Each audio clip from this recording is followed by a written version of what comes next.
আজকের এই আলোচনাটি এই সপ্তাহে একজনের প্রশ্ন দ্বারা অনুপ্রাণিত। একজন আমার কাছে এসে বলল, বাল্যকাল থেকে আল্লাহ আজ্জা ওয়া জাল্লার সাথে তার গভীর সম্পর্ক ছিল।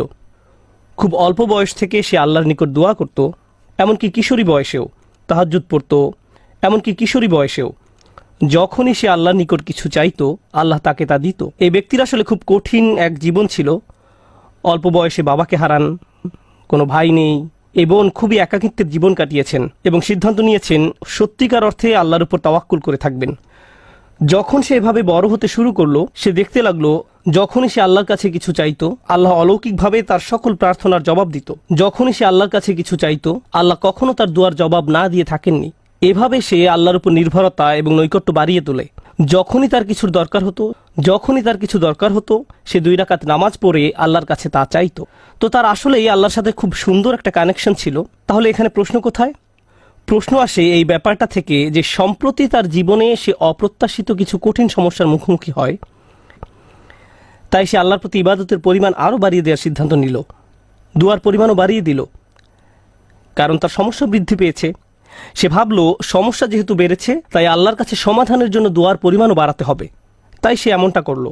সে এত বেশি নামাজ পড়লো, এত বেশি পরিমাণে রোজা রাখলো যে জীবনে কখনো এত রোজা রাখেনি। আল্লাহর কাছে কাকুতি মিনতি করত, কান্নাকাটি করত, যেভাবে সে পূর্বে কখনো করেনি। কিন্তু সমস্যা আরো খারাপ হতে থাকলো, পরিস্থিতির কোনো উন্নতি হচ্ছে না। তখন সে মনে মনে ভাবতে লাগলো, মনে হয় আল্লাহ আমার উপর খুশি নয়, কারণ আগে আমি দোয়া করতাম আর সব দোয়ার উত্তর পেতাম। আমার আগে তো এই সমস্যা ছিল না। যখনই আমার কিছু দরকার হতো আল্লাহর দিকে ফিরতাম আর আল্লাহ আমার সমস্যার সমাধান করে দিতেন। কিন্তু এখন আমি দোয়ার পর দোয়া করেই যাচ্ছি, আল্লাহর কাছে ভিক্ষা চেয়েই যাচ্ছি, আমার সমস্যার কোনো সমাধান হচ্ছে না, শুধু আরো খারাপ হচ্ছে। এর কারণ কি হতে পারে? তার মাথায় এই ধারণা ঘুরতে থাকলো, নিশ্চয়ই আমি ভুল কিছু করেছি। আল্লাহ আর আমার দোয়ার জবাব দিচ্ছেন না, কারণ কোনো কারণে আমি অযোগ্য হয়ে পড়েছি। আল্লাহর ভালো মানুষের তালিকায় আমি আর নেই। আমি এই খুতবা দেওয়ার সিদ্ধান্ত নিয়েছি কারণ সমাজে এই ধরনের চিন্তা খুবই কমন, যা একজন মানুষের মাথা নষ্ট করে দিতে পারে। আমরা দোয়া করি আর আমরা আশা করতে থাকি আল্লাহ আজ্জা ওয়া জাল্লা আমাদের একটা উত্তর দিবেন, আল্লাহ আমাদের সমস্যা সমাধান করে দিবেন। মূলত 2 ধরনের দোয়া আছে আমাদের অধিকাংশের জন্য। আমি এমন দোয়া সম্পর্কে কথা বলছি যা আমরা নিজেদের জন্য করি। এক প্রকার দোয়া হলো আমরা আমাদের বর্তমান সমস্যা সমাধানের জন্য দোয়া করি।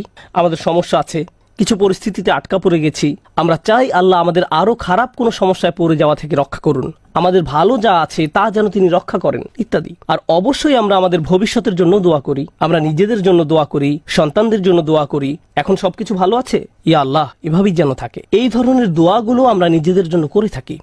যে বিষয়টির উপর আজ গুরুত্ব আরোপ করতে চাই, আগের একটি খুতবা এটা নিয়ে আমি কথা বলেছিলাম, কিন্তু আজকের খুতবাটি কিছুটা ব্যতিক্রম। এই জন্যই আমি মরিয়ম সালামুন আলাইহাকে বাছাই করেছি। শুরুতে সবাইকে একটা ব্যাপার স্মরণ করিয়ে দিতে চাই, আপনার দোয়ার উত্তর তাৎক্ষণিকভাবে পাওয়া যাক বা না যাক, এর সাথে আল্লাহ আপনার উপর সন্তুষ্ট আছেন কিনা তার কোনো সম্পর্ক নেই।